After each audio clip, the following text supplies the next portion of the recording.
साथ क्योंकि commercial gas cylinder उपभोक्ताओं पर भार पड़ता नजर आ रहा है। कमर्शियल गैस सिलेंडर के दामों में 16 रुपए 50 पैसे की वृद्धि दर्ज हुई है और आज सुबह से ही लागू हो गई हैं गैस की नई दरें भी। लेकिन एक तरफ राहत यह है कि घरेलू गैस सिलेंडर के दाम यथावत है, वो नहीं बढ़े हैं और कम भी नहीं हुए हैं। जो कि घरेलू गैस सिलेंडर के दाम है 806 रुपए 50 पैसे प्रति सिलेंडर, वो अभी भी यथावत है।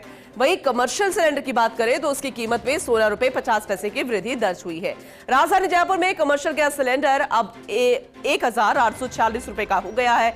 इससे पहले भी दाम बढ़े थे, उससे पहले की बात की जाए थोड़े से कम जरूर हुए थे, लेकिन ये बदलाव लगातार कमर्शियल गैस सिलेंडर को लेकर है।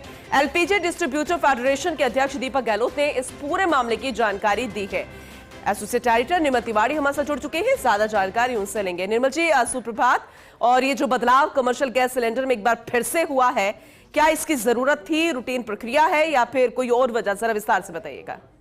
सुप्रभात पूनम, देखिए इसको फेस्टिव सीजन की शुरुआत बोलते हैं क्योंकि दिसंबर है, आज 1 दिसंबर और साल का अंतिम महीना शुरू हुआ है। लेकिन अंतिम महीने में ही अगर कमर्शियल गैस सिलेंडर के दाम बढ़ाएं तो निश्चित तौर पर जो वेंडर्स हैं उनको एक बड़ा झटका लगा है, क्योंकि फेस्टिव सीजन में लगातार पर्यटकों की आवक बहुत ज्यादा होती है।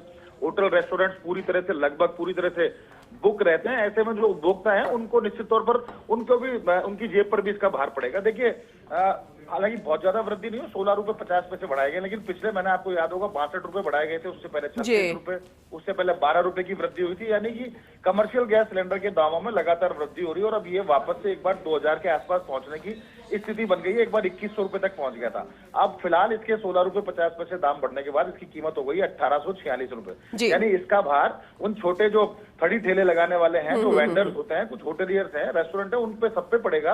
और जब उन पे पड़ेगा तो वो इसकी वसूली उपभोक्ताओं से ही करते हैं। तो ऐसे में कहा जा रहा है कि क्योंकि ट्रेंड हालांकि बना हुआ था महंगाई को लेकर के, लेकिन अंतर्राष्ट्रीय बाजार में अभी भी कच्चे तेल के दाम लगभग स्थिर बने हुए हैं। तो ऐसे में उपभोक्ता राहत कर रहा था कि उसको कहीं ना कहीं राहत मिलेगी, लेकिन राहत न होकर के वो आहत हुआ है। हालांकि अच्छी बात यह है कि घरेलू गैस सिलेंडर के दाम अभी भी 806 रुपए 50 पैसे यथावत रखे गए हैं। लेकिन जिस तरह से हमारी फेडरेशन के जो अध्यक्ष है दीपक गहलोत से हमारी बातचीत, तो उन्होंने भी यही कहा कि इस पूरे मामले में सरकार को कहीं ना कहीं नियंत्रण की स्थिति रखनी चाहिए, क्योंकि लगातार दाम बढ़ने से 4-5 महीने से आप लगातार कमर्शियल गैस के दाम बढ़ा रहे हो, तो निश्चित तौर पर वो गलत है। इसका सीधा भार परोक्ष रूप से, सीधा तो नहीं कहेंगे लेकिन परोक्ष रूप से उपभोक्ता को भी पड़ता है, क्योंकि जब वेंडर आपसे महंगे दाम में सिलेंडर खरीदेगा तो इसकी वसूली वो उपभोक्ता से ही करता है। बिल्कुल, और वो भार उनकी जेब पर पड़ता हुआ नजर आ रहा है। आपने जिक्र किया कि घरेलू गैस सिलेंडर यथावत है लेकिन कम भी नहीं हुए, ये भी बड़ा सवाल है। बहुत शुक्रिया विस्तार से जानकारी के लिए निर्मल जी आपका। आगे भी आपसे हम अपडेट लेंगे।